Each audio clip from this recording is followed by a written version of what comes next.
Okay, so in our last video, we have already studied about credit risk, what credit risk is. That is, these risks relate to commercial operations basically. That is credit worthiness of the risk and risk in settlement of dues by the clients.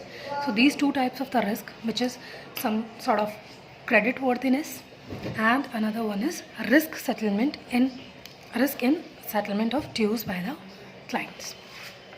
Now, what does it mean basically?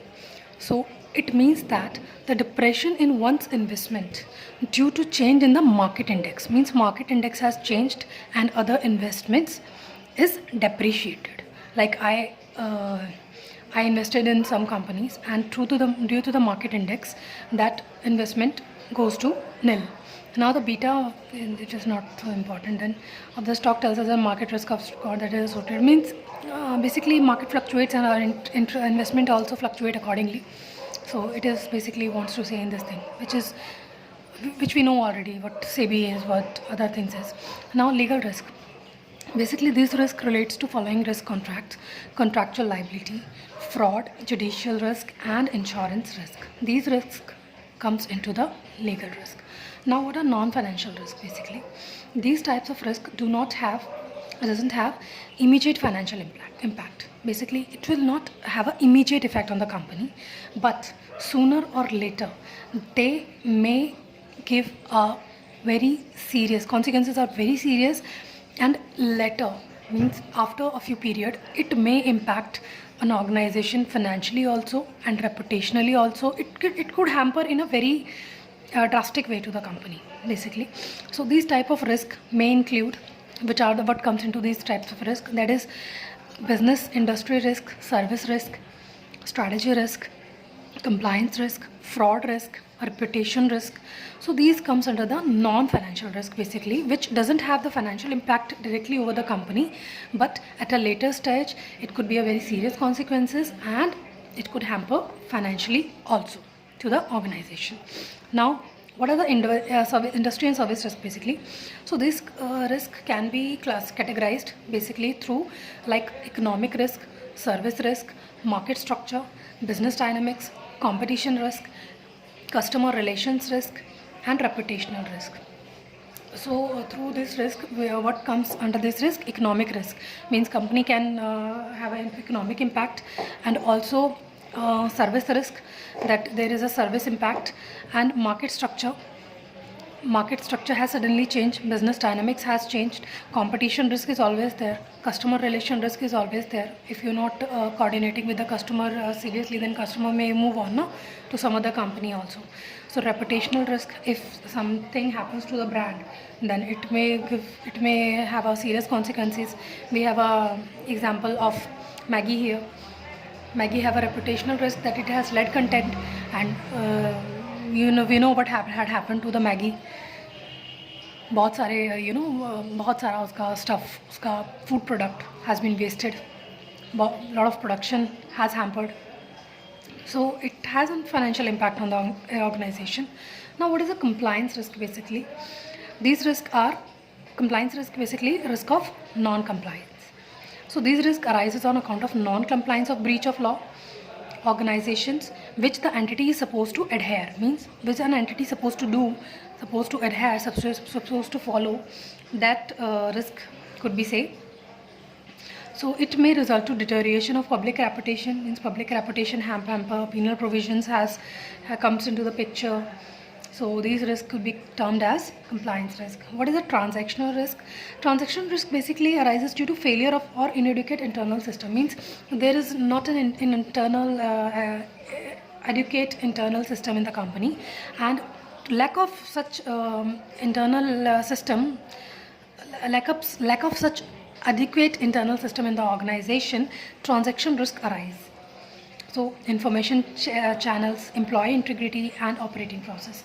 Employee integrity, we can say when there is no check and balances, when there is no check in the company, and when the employee says that no one is watching you, then they may have some integrity impact over the organization. So it may hamper organization in a huge way later on, or maybe have a direct impact, maybe have a sooner impact also. So proper internal system or internal control has to be there. Otherwise, transaction risk could be prevalent. Now, fraud risk. What is fraud risk basically? Fraud is perpetrated through the abuse of system. Means system abuse. We could say it is system abuse, controls, procedures, and working practice. It may be performed by outsider also, even from the insider also. When there is no proper internal control system, that insider also can do so. Now, often the most trusted employees attempt to do this. It may happen sometimes. The fraud may not be detected immediately, but is still usually discovered by chance. But the detection should be proactive rather than reactive.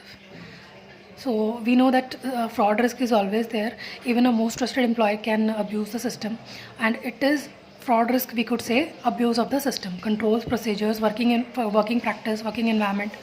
Okay.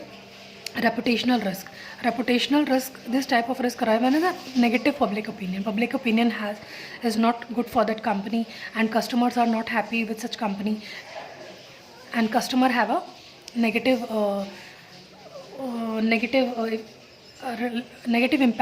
opinion about such company. So these type of risk may arise from the failure to assess and control compliance risk. Basically, internal control system, if it is not there and there is no compliance, so these risks may come into the picture, can result in a harm and potential business relationship. It is basically then company will not survive. If they do not have a proper brand image and they do not have a proper reputation, so company will not perform in such case. Step in risk management. What are the steps in risk management? Basically, risk identification. First, we need to identify the risk. Second, we have to evaluate such risk.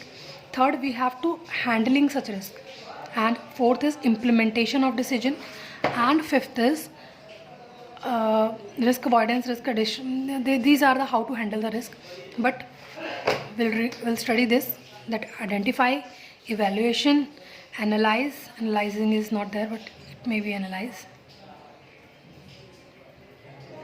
Okay, let's read it first.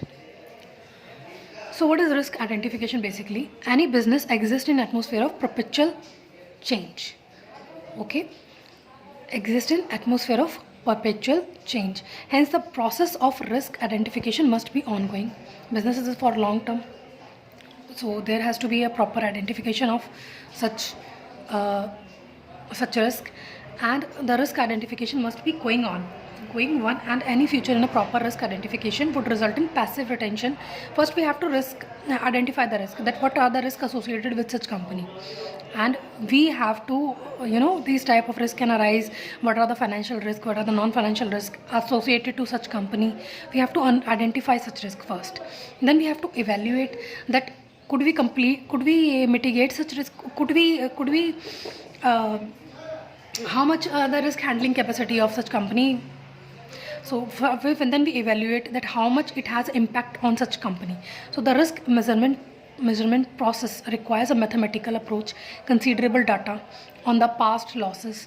Means, okay, if 100 crore is 100 crores of worth of such company, then 1 crore risk can be easily taken away. But we cannot afford 200 crores of a risk, because company has a worth of 100 crore. So basically, there is an evaluation that how much a company has a past losses and how much company can handle. So the risk data available for the concern itself may not be adequate enough to land itself amenable or analytical exercise. Hence, it becomes necessary to restore to data on industry basis at national and sometimes even at international level.